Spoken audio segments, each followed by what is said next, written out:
vai ser abençoado, porque Jesus vai derramar o seu poder. Que a paz do Senhor esteja conosco nesse tempo de reflexão da palavra de Deus. Essas 2 últimas semanas foram intensas e desafiadoras para mim e para minha família.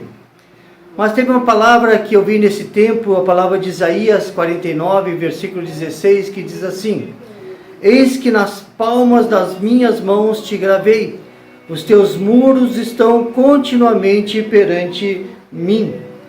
Eis que nas palmas das mãos gravei.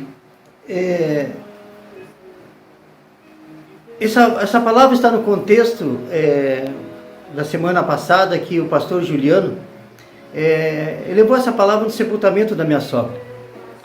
E aí ele falou das marcas do legado que a Darli deixou. E aí eu olhei o contexto dessa palavra, que está em Isaías 49, do versículo 8 ao versículo 26, que fala da prometida restauração de Israel.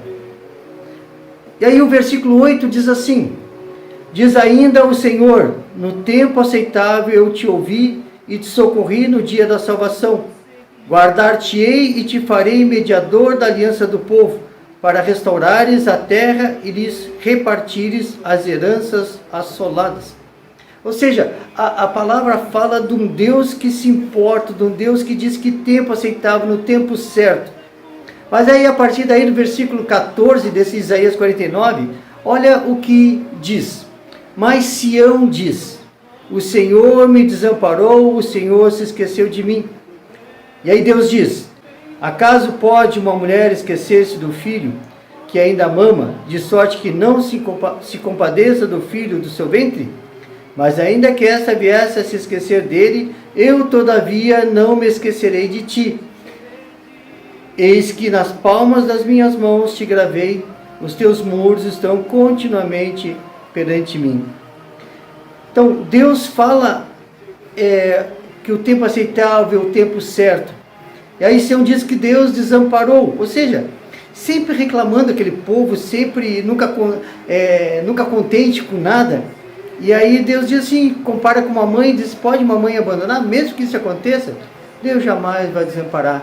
E Deus afirma que na palma das suas mãos Ele gravou esse povo descontente, esse povo infiel, mas Deus continua sempre fiel. E aí, meu irmão, minha irmã, diante dessa palavra, eu fui questionado sobre marcas e legado que deixarei, em vida ou em morte. Por isso, a palavra legado, ela vem da palavra legar, ou seja, enviar como representante, deixar por testamento. Então, legado é um valor previamente determinado que alguém deixa. Então, é algo que a gente deixa para futuras gerações. Então, pense comigo, que marca, que legado nós deixaremos? De que nós seremos lembrados? Como temos agido, como temos conduzido a nossa vida para deixar esse legado, para deixar essa marca? E aí fiquei lembrando dessa situação que passamos, porque quando se vai ao túmulo tem a lápide, e aí é sempre aquele tema: aqui jaz. Ou seja, e a partir dessa frase do aqui jaz, coloca uma característica marcante da pessoa. Eu não vejo mais, eu nunca vi escrito aqui jaz, eu sempre vejo só o pensamento. Mas o que eu tenho visto é um versículo, um pensamento que fez parte da vida daquela pessoa. E aí eu me lembrei do apóstolo Paulo, que ele fala das suas marcas que vieram da perseguição que ele sofreu por causa de Cristo. Nós hoje, não temos marcas de sofrimento por causa de Cristo. Eu digo louvado seja Deus. Mas nós temos marcas que fazem parte da nossa vida. Então, quais marcas temos ou deixamos por influência que recebemos ou influenciamos os outros? Que legado, que marca nós recebemos ou deixamos? E aí eu fiquei pensando numa série de pessoas que fazem parte da minha vida, fizeram parte da minha vida. que deixaram um legado de outros que eu recebi em vida. E eu queria compartilhar essas pessoas um pouco, porque é muito interessante. Primeira pessoa é a minha mãe. Uma pessoa feliz, uma pessoa alegre, uma pessoa disposta, uma pessoa de paz, uma pessoa de boa. Ela sempre olha a vida com olhos de amor. Ela enxerga as pessoas sempre com bons olhos. Ela vê o melhor das pessoas. Ela me ensinou muito a perseverar, ou seja, vai, continua, vai dar tudo certo no final. Então a primeira pessoa que influencia a minha vida foi a minha mãe. Outra pessoa que influenciou a minha vida foi a minha sogra, Darli, que nos deixou essa semana. E ela me ensinou uma coisa muito importante que é relacionado ao casamento. E ela me ensinou a importância do compromisso assumido no altar, na bênção matrimonial. Ou seja, quando a gente diz, na saúde e na doença, na alegria e na tristeza, na riqueza, na pobreza, até que a morte nos separe. E como eu aprendi isso para a minha vida e para o meu ministério. E aí, outra pessoa que influenciou bastante foi o seu Ruth Tesman, que era um homem muito sábio, e ele me ensinou essa questão de esperar. Uma vez conversando com ele, ele disse assim, não toma nenhuma decisão antes de eu completar 1 ano, porque deixa as coisas se ajeitarem, deixa as coisas acomodar. Depois de 1 ano, se não der certo, aí você toma uma decisão. E ele disse assim, que esse conselho que eu dou para ti, eu dei para outros pastores também. Olha a sabedoria. Outra pessoa que influenciou bastante a minha vida foi Edelbert Lesch, o professor Krieger. Esse cara me ensinou a ser gente, a ser responsável, a ser cidadão. Um exemplo assim, eu nunca fui muito de estudar na época, né? Eu queria só praticar esporte. E ele disse para mim, se eu rodasse de novo, ele não ia me pagar o meu salário, porque eu trabalhava numa livraria. Então ele reteve o meu salário durante 1 semestre. E ainda me disse assim, assina aqui esse espaço em branco. E aí eu assinei uma coisa sem enxergar, um espaço em branco, só em confiança.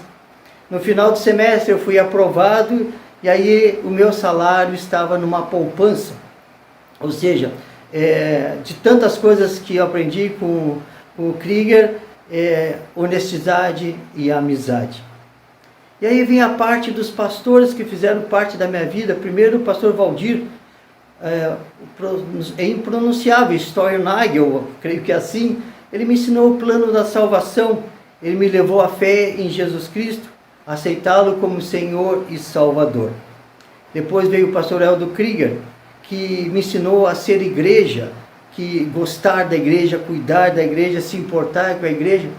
E algo muito especial que eu levo do seu ensino é a direção na pregação da palavra de Deus. Ele sempre diz assim, não se desvie do texto, fique concentrado no texto, e a partir desse texto as coisas vão sendo acrescentadas. Foi muito legal. E depois o pastor Marcos da Silva, que com ele eu aprendi a questão do discipulado, aprendi essa questão de conviver. Hoje é meu compadre, me ensinou a servir. Ele é responsável pelo meu ministério, ele é responsável pela teologia que hoje eu prego. Então faz muito diferença. Por enquanto 7 pessoas eu falei. E a última, não menos importante, ou seja, eu diria muito mais importante que todos, que é a Denise, minha esposa, onde nós aprendemos a ser família.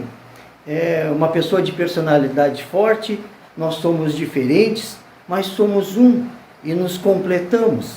Em meio às tribulações, nós nos tornamos uma blindagem para a nossa família. Nós nos tornamos um porto seguro. Diria com muita ousadia, juntos nós somos perfeitos. E aí me ensinou a pertencer a algo maior do que eu. Viram? 8 pessoas que mudaram a vida de a minha vida. E eu sou muito grato a elas. Teria muitas outras pessoas que eu poderia citar, mas eu queria citar essas nesse contexto, nessas etapas específicas da minha vida. Mas também aprendi nessa última semana que apesar de 8 poderem salvar também ocorre de um salvar 8. Como assim, você está perguntando? Esse meu amigo, professor Krieger, ele está numa lista de espera para um transplante de pulmão. E aí, conversa com ele, ele me explicou que no Brasil são mais de 50 mil pessoas à espera de um transplante. No Rio Grande do Sul, são mais de 2 mil pessoas à espera de um transplante. E aí eu fiquei pensando, uma marca, um legado que podemos deixar, é a doação de órgãos. É uma parte de nós que continuará viva para que outras pessoas vivam. E para ser um doador, qualquer pessoa acima de 18 anos, não tem idade máxima, mas existem algumas normas. Por exemplo, não pode ter enfermidades contagiosas. E o mais importante, se você quer ser um doador, você precisa avisar os seus familiares que é doador. Esse é o maior empecilho, que as pessoas não avisam e na hora que precisa doar, ninguém sabe se é para doar ou não.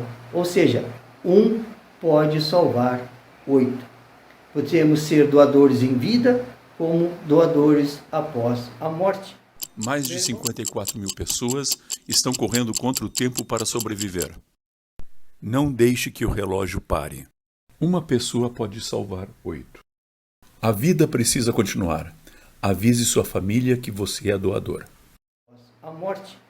Meu irmão e minha irmã, olha para a tua vida e veja que marcas, que legado estamos deixando ou vou deixar.